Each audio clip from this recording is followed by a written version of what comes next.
சித்திர பூவிழி பாரம்மா சிற்றிடை மேலிந்ததேனம்மா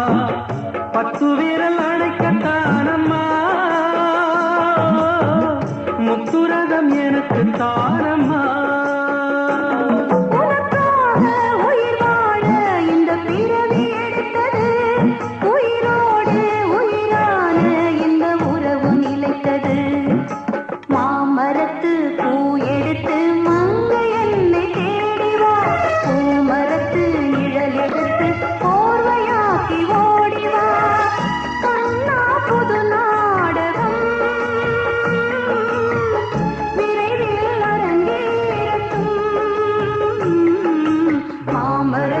பூ எடுத்து மஞ்சம் ஒன்று போடலாம் பூமரத்து நிழல் எடுத்து போதையாக்கி மூடலாம்